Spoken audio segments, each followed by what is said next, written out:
What's up, guys? Hazams here. We're going to be going over some huge changes for Diablo 4 coming up for the next season, or I guess the expansion when that gets released. I think it's patch 2.0. This is honestly some of the biggest changes that I've seen in the game so far.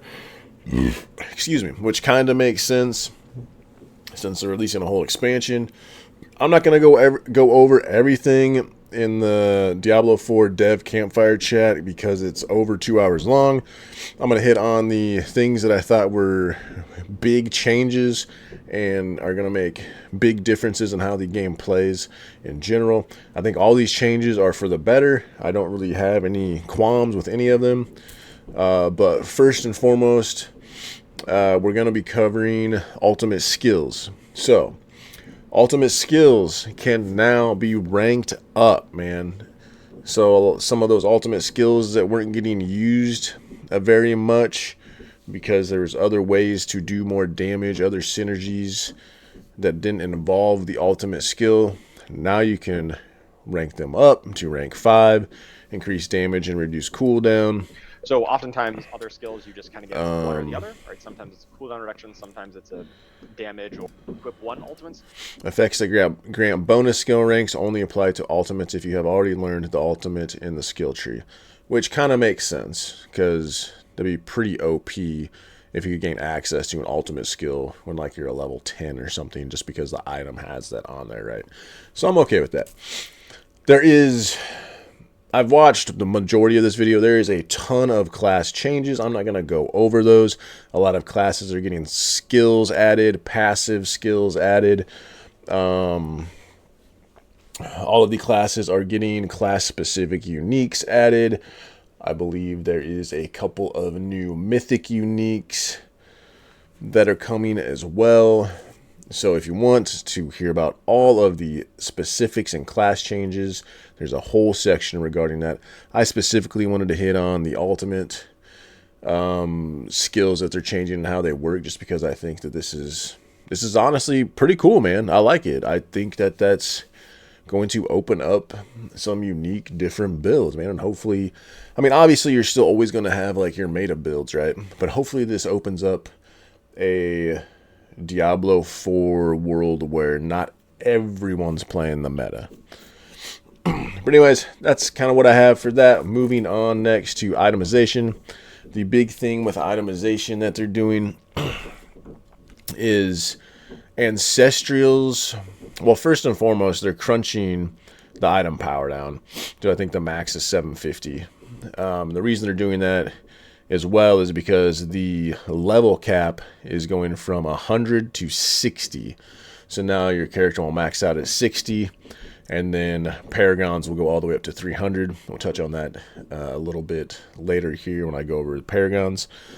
But for itemization, so when an ancestral drops in world tier 4, it will always have one greater affix, which is freaking sweet, man. I think that's a great change. I think that's awesome. Now with that though, that's not to say that it can't drop with more than one. Obviously it can drop with more than one, but it's always guaranteed to drop with one. I think that's a great change. It's awesome. That way uniques, I guess that way ancestrals pack more of a punch. Let me jump up here. So yeah, so just kind of real quick on here, starting on Torment 1, ancestral items will begin to drop. They become more common as you ascend Torment tiers. Essential items are intended to be where you begin finding your forever items. Item power jumps from 750 to 800. The other thing that's a little confusing about this is they're reworking the difficulty tiers. So you see Torment 1, ancestral items will be dropping. That's because the difficulty tiers have changed. I'm not going to touch on that. Yes, it is kind of a big change, but there's some other things I want to touch on that I believe are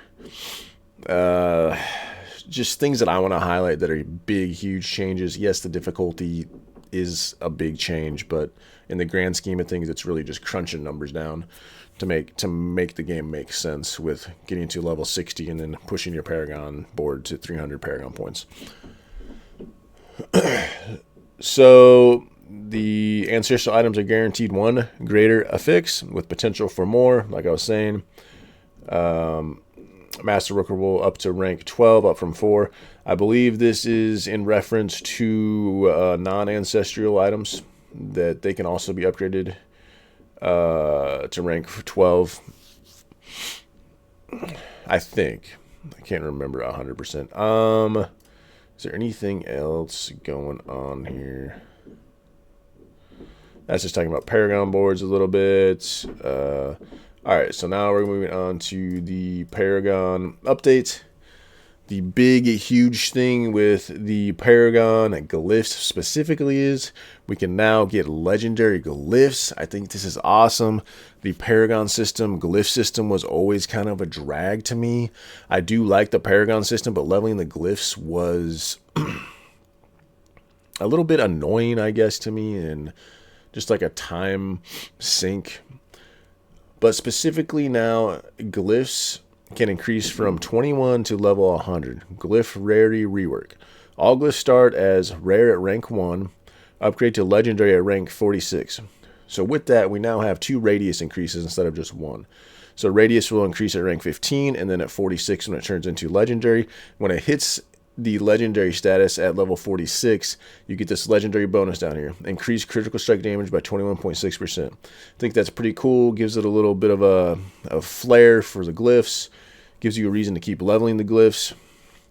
When a glyph becomes legendary, it unlocks a significant multiplicative stat bonus. Awesome. Glyphs moving to the pit, man. This is freaking huge. I love that. That is awesome. It should have been that way in Season 5. I had said that in a previous video that I wish the pit and leveling your glyphs was all together. So glyphs are now moving to the pit, which is awesome. I love that. Great change. You can accomplish 2 things at once, essentially. Attempt based rank upgrades. Guaranteed success if 10 pit tier difference or more. Bonus ranks if 20 pit tier difference or more. So it looks like they're doing it slightly different with how you upgrade the glyphs. As long as I'm interpreting this right, that you have to be 10 pit levels or more for a guaranteed upgrade.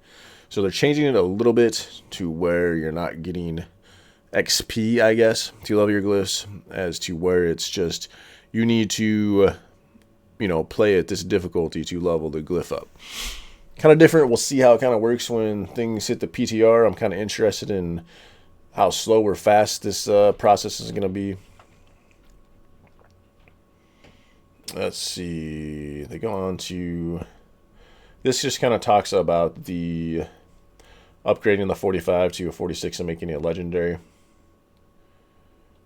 The other thing with this, though, is look at the amount required emerald fragments. Looks like 15,000. That seems like a lot, but maybe it isn't really. So 15,000 fragments plus obviously completing the pit. So that's a little different, that you have to make it legendary, you have to sacrifice some of your gem fragments. So that's going to be the debate of whether you want to upgrade your gems or upgrade your glyphs. Let's see. This is kind of a thing here. Paragon points are shared across an entire realm. Seasonal, softcore, eternal, hardcore, etc. Paragon points are latent on a pre-level 60 character. Once you reach max character level with a character, that character unlocks all Paragon points you've acquired on that realm. Paragon level increase, 200 to 300, already kind of spoke about that. Not including points from renown. Board adjustments. Yeah, this just kind of goes over some ways that the development team would like to see the game played and believe this is the way that it kind of should be, I guess. The best strategy to aim for, as many glyph slots as possible. And then obviously after you get all your glyph slots, filled up, then you can worry about upgrading them. New boards for each class. Cool. Like it. Board tuning. Each board has been tuned with the major progression updates in mind. Also great. Good thing to see. I think that's about it for the Paragon boards. Last but not least, we are getting rune words again. We are getting freaking rune words, man. This is going to be great, I think. We'll have to see how it works. It's not going to be as in-depth as Diablo 2's rune words were. And we'll kind of jump into that right here. So, rune words. This was a bit confusing for me at first, but now it makes total sense. So, you can put these runes in your gear. Runes of ritual specify actions from the player to trigger. Runes of invocation grant powerful effects as a result. A rune of ritual and rune of invocation must be paired together in an item with 2 sockets to form a rune word. Higher rarity runes will have more potent conditions or effects. So, we go to here as an example. So this legendary, cast a skill with a cooldown and you gain 50 offering. And then for this to be active, it requires 25 offering. So you use a skill, you got 50, so you can do this twice. Gains 2.5% critical strike chance for 5 seconds up to 25%. Cooldown 1 second. So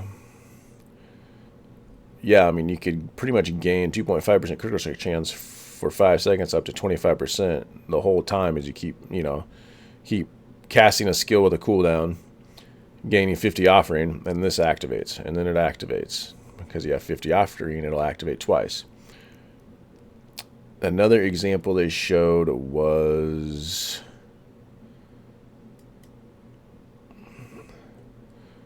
with a barbarian, and we'll hit that here in a second. Runes can be socketed into items with 2 sockets and can only be paired with a rune of the opposite type.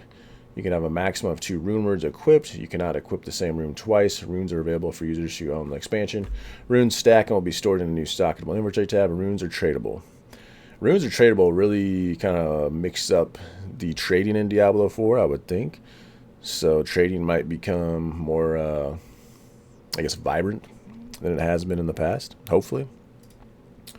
So here is the barb example.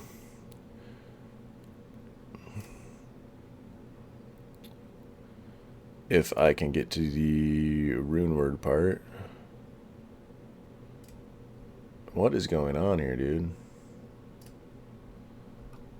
So I just want to get to okay, so here no.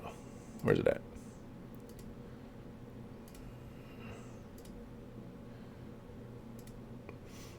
Okay. So, this is your rune that gains you your offering. So to get 50 offering, you need to travel 5 meters. And then once you travel 5 meters... Let's just move on to the next one. Okay, so we have a necromancer here with the rune of ritual, casted non-channeled core skill, getting 25 each. And then this is a classic from D2, gain +3 to all skills. There's a legendary aspect. So going back to the barbarian one, I want to talk about the necro. So this requires 100 offering. The barbarian's earthquake, dealing damage to enemies within. So after you travel 5 meters, you get that 50 offering. Then you travel another 5 meters, you get another 50. That gives you 100. Then that activates earthquake. Aspect that you've already seen before. As you will kind of see here. So you see, we'll put them together in this item. And then all they have to do is just run around. Yep, see there's an earthquake. Ooh, started. Earthquake. Insane with the Paragon legendary glitch Earthquake. we just talked about. Yeah. Earthquake. The earthquake train is leaving the station. Earthquake. So it's kind of cool. Adds a little flair to the class. Adds a little flair to the builds. It's pretty cool. I like it. I like it. Well, like I said, we'll see how it works when things go live. Distance that you're moving, right? Oh, Yeah. whoa. And you can see it here. kind of like, go from there. For instance, like it's I do think the rune words are a good touch. I just talked about that in one of my previous videos about how I wanted to see, you know, maybe rumors or set items. So this is something, you know, I think Diablo 4 is going in the right direction. I mean, a lot of people will still say this game's trash and garbage, but you know what? That's your opinion. I think this game is heading in the right direction, and I applaud them for that, but we'll see how it plays out when things get live. That's all I have for you guys. Definitely check out Diablo 4's Campfire Chat for patch 2.0 when the expansion releases. It is very long, guys. It's 2 hours, 33 minutes. I didn't want to put you guys through all that. This video is already getting too long at about 16 minutes. Let me know what you guys think down in the comments. Have a good day or night, wherever you're at in the world. Hit that like and subscribe button. Much love, and we will see you on the next one.